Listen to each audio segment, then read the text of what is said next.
So I thought I would start with absolute basics first, and that's if I could only pick one sketchbook and one art supply to take with me on an urban sketching trip, then what would that be? My favourite sketchbook would hands down be this Stillman and Birn beta sketchbook.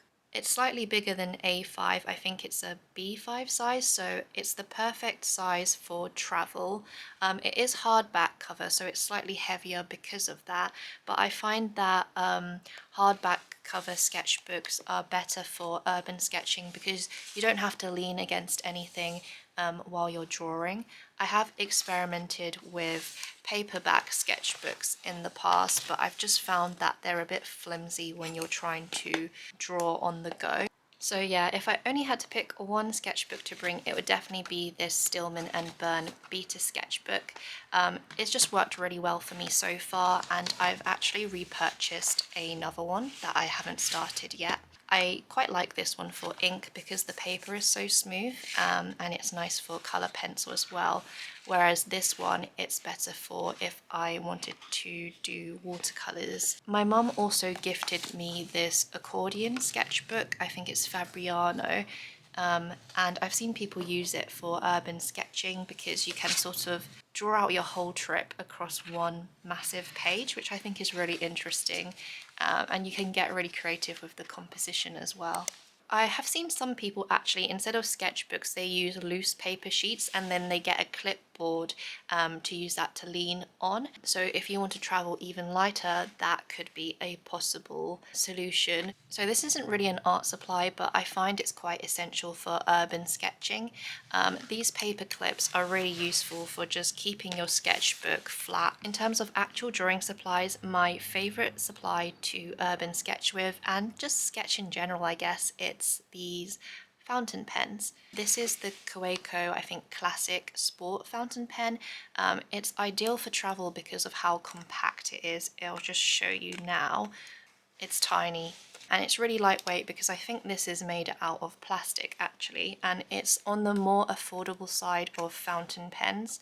I've got the nib in fine, and I think all of these sketches were done using this fountain pen. My other fountain pen that I use quite often is a medium-sized Pelikan M200, I believe.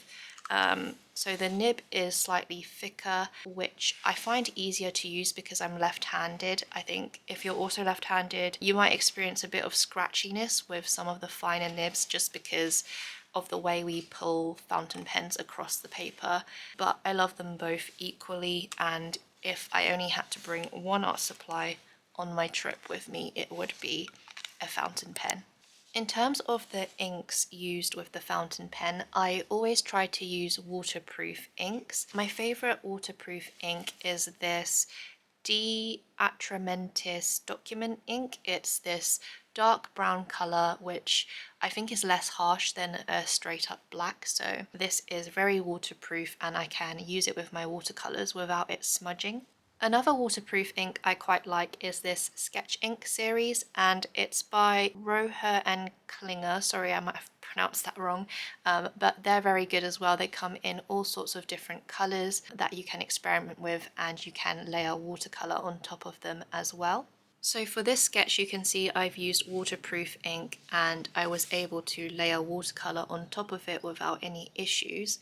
But then with this one, you can kind of see the watercolour smudging on this red ink here, and that's because I had a non-waterproof ink in my fountain pen that hadn't fully run out yet. Yeah, make sure if you are planning to use watercolour and ink combined, make sure that it is a waterproof ink because you risk ruining your sketch otherwise. Another favourite for urban sketching are these mechanical colour pencils by Pilot, and it's the Colour Eno series. They're 0.7mm leads and they're really smooth and buttery compared to some other colour mechanical pencils that I've tried. I find myself reaching for these a lot, not only for urban sketching but for general sketches and life drawing as well.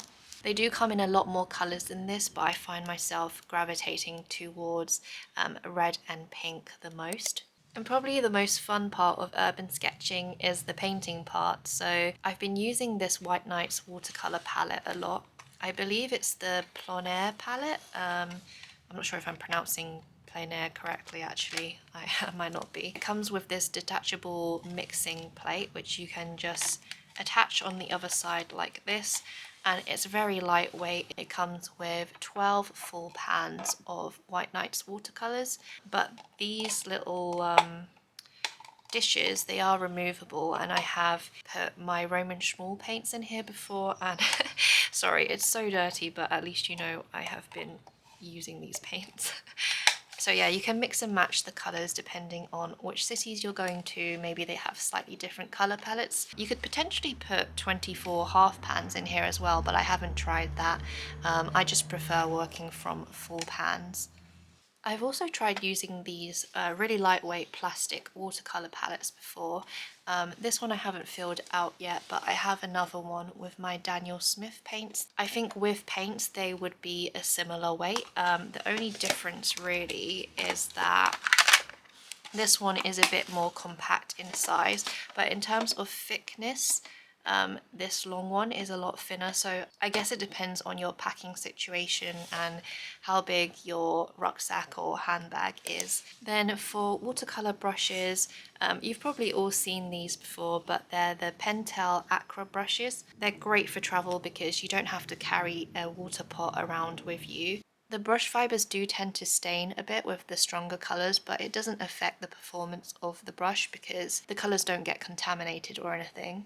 So this is the pack of 3. It comes with this fine brush, medium brush, and then this is more of a square brush. So these are the travel watercolour brushes that I use the most, but another travel brush I have is this Midas Touch Filbert brush. It's one of these sort of extendable brushes that you just clip on.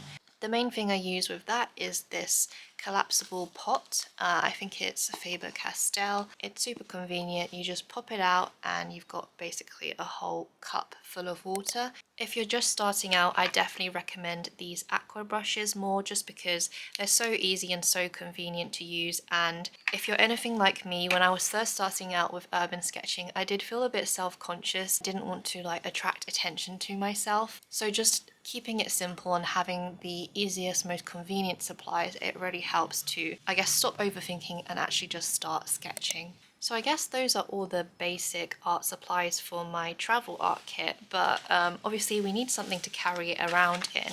So usually I would maybe take like a little pouch. I've had this one for years now and it's been great. It's definitely a little bit beaten up and needs a wash, but yeah. And then sometimes if I want to travel even lighter, I just use this fabric pouch. And yeah, I just chuck all my pencils and pens in here. And then this watercolor palette, I don't tend to store it in anything. I just close it and put it in my bag. It's ready to go. And then the final item you'd want to bring with you is paper towels or some sort of fabric to use to just clean up after you've finished urban sketching. So usually I have paper tissues with me to just wipe down all the surfaces, and that way you can make sure that none of your paints and supplies end up leaking in your bag. So yeah, if you're new to travel sketching, I hope this video was really useful, and if you're not new to travel sketching, I would love to know what your favourite art supplies are for sketching on the go. Thanks so much for watching, and hopefully I'll see you in the next video.